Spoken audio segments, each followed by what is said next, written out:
اللہ کے نبی صلی اللہ علیہ وسلم کی دعا ہے، اللہم انصر من نصر دین محمد صلی اللہ علیہ وسلم، اے اللہ تو اس کا مددگار بن جا جو محمد صلی اللہ علیہ وسلم کے دین کا مددگار ہے، اور جس کے لیے رسول اللہ صلی اللہ علیہ وسلم نے دعا کی ہو۔ یہ کیسے ممکن ہے کہ یہ دعا قبول نہ ہو؟ باہر کی دنیا میں اس وقت لوگ اس فکر میں ہے کہ کس طرح سے مال بڑھ جائے، نام بڑھ جائے، شہرت بڑھ جائے، یہ ساری فکریں اس وقت لوگوں کی ہیں۔ عام طور پہ یہی سوچیں، دن سارا اسی میں استعمال ہوتا ہے، صلاحیت ساری اس میں استعمال ہوتی ہے۔ آپ کے ٹورنٹو کے شہر میں ایک آدمی نے ہمیں بتایا، ٹورنٹو شہر سے، کہ جی آج کے دور میں تو لوگ کام ہی نہیں کرتے، مجھے دیکھیں 30 سال ہو گئے میں نے دکان میں ایک دن کی چھٹی نہیں کی۔ اف، میرے یہ بات سن کے پیروں کے نیچے سے زمین نکل گئی۔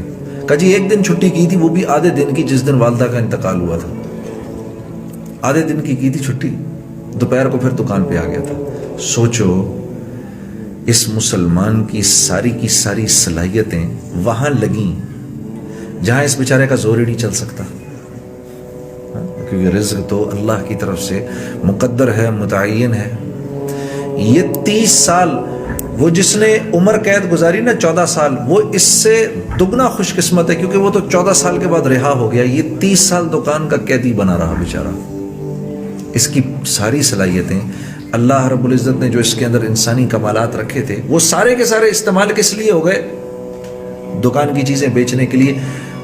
دکان میں بیٹھ کر یہ گاہک اپنی مرضی سے تھوڑی اندر لے کر آ رہا ہے، یہ تو اللہ بھیج رہے ہیں گاہک اس کی طرف۔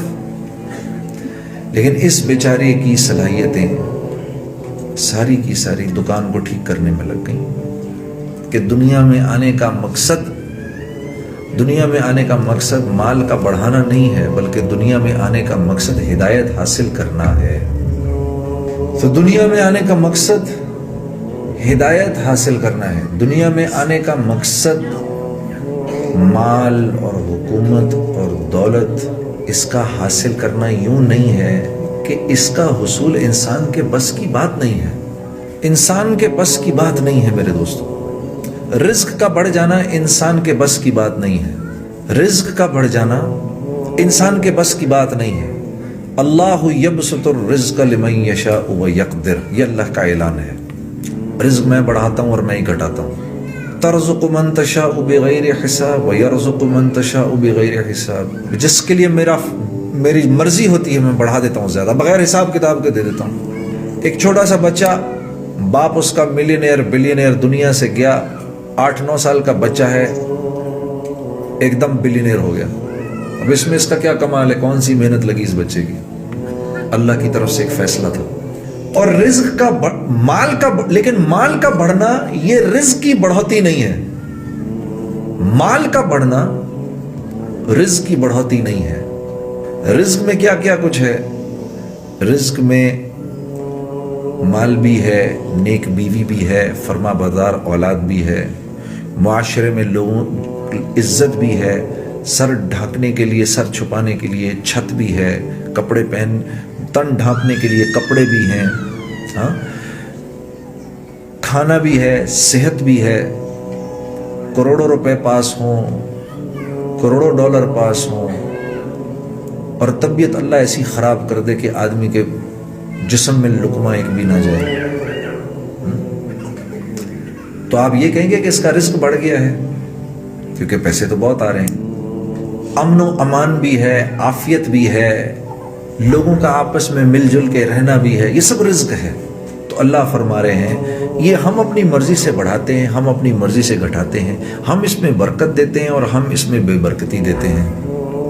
تو یا اللہ کس کے لیے برکت دیتے ہیں اور کس کے لیے بے برکتی کرتے ہیں؟ آپ کس کے لیے برکت کرتے ہیں، کس کے لیے بے برکتی کرتے ہیں؟ تو میرے عزیز دوستو، اللہ رب العزت کے ہاں ان الدین عند اللہ الاسلام، یہ اللہ کا فیصلہ ہے۔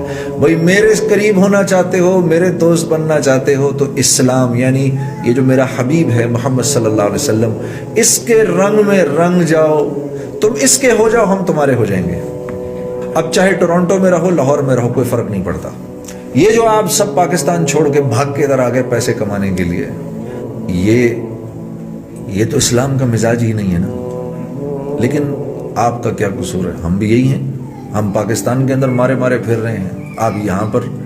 ہاں، پرسوں کی بات ہے، آسٹن میں میرا بیان تھا، تو فجر کی نماز کے وقت 6 بجے میرا جو ہوٹل تھا ذرا میں 9ویں فلور پہ تھا، تو میں نے جا کے کھڑکی کھولی، میں نے باہر دیکھا تو تیز رفتاری سے صبح 6 بجے گاڑیاں اوپر نیچے دوڑ رہی تھیں، اور میں نے دل میں کہا یا اللہ، اٹھنا تو تھا ہی، اٹھنا تو تھا ہی، کسی پر تو نے فضل کیا تو وہ فجر کے لیے اٹھا، اور کسی پر تیری سختی آئی تو بیچارہ مال کی دوڑ میں دیکھ کیسے گاڑیاں دوڑ رہی ہیں اوپر سے نیچے 6 بجے بھی۔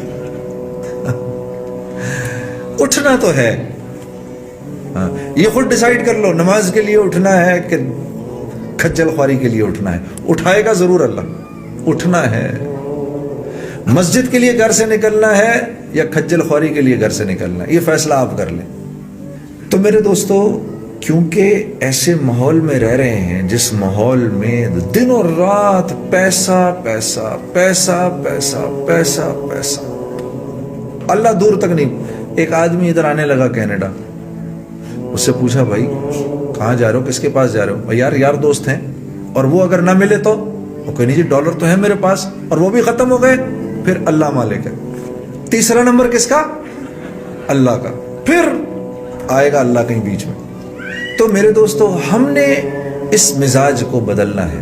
ہم یہ جو مجمع بیٹھا ہے، اس کی کیا وجہ ہے؟ اس کا قصوروار میں اپنے آپ کو سمجھتا ہوں، میں اپنے آپ کو اس پیارے بھائی کی صلاحیتوں کے ضائع ہونے کا میں قصوروار ہوں۔ کاش کہ میں نے وقت نکالا ہوتا، میں آیا ہوتا اس کے پاس، یہاں پر اس کو بتایا ہوتا۔